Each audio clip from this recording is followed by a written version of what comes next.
what kind of jobs are we talking about here? What kind of gigs? Well, really any position that is suitable for the hospitality industry. So restaurants, catering companies, event venues, cafes, so dishwashers up to cooks, servers, a pretty wide variety, but we have about 10 positions that we focus on. How do restaurants and hotels deal with hiring for these positions right now? It's a wide variety of ways, but the most notable is a sign on the window. They leverage their networks, their mobile phones, maybe job boards.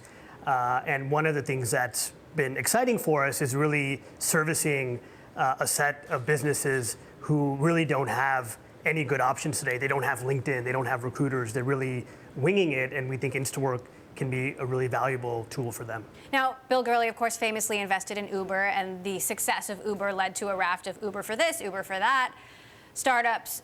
What makes you think this is a gig economy opportunity that won't be a flash in the pan?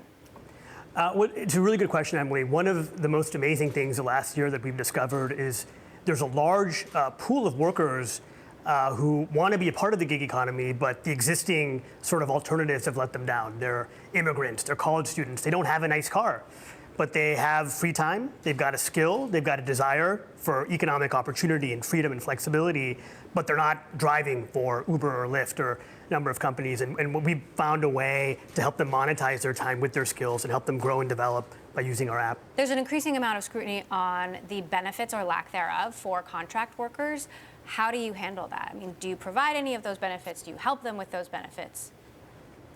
It's a really good question. So we, all of our professionals are 1099 contractors, but if they don't have their existing insurance, we help them get the equivalent of workers' compensation as contractors. So if they get injured on the job, they're able to participate. And we also provide best in breed earnings. Our workers make about $140 on average for a gig. We think that's at the high end of all the alternatives that are available, about 150% of minimum wage.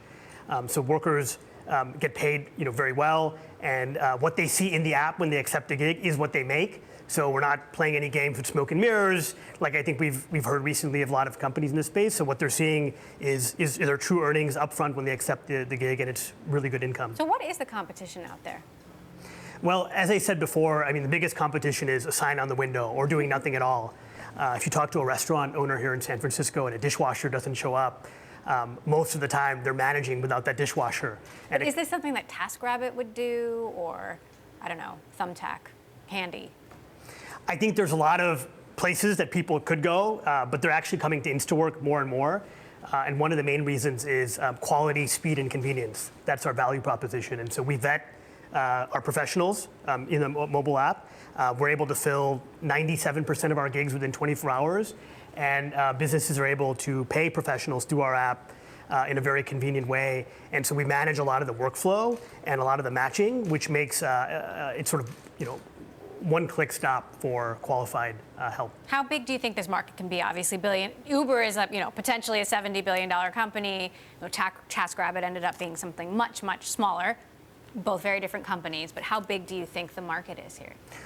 We think it's really big, and just to put in perspective, in the US, there's probably about 1 million businesses in hospitality, and those businesses employ about 15 million people, and that's just in the US, so it's quite big.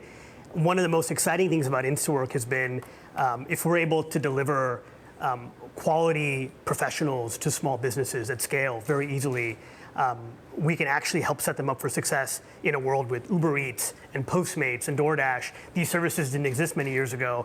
Those services have solved the top of the funnel. If you're a restaurant, you can now latch on to a lot of these services and get customers in the door.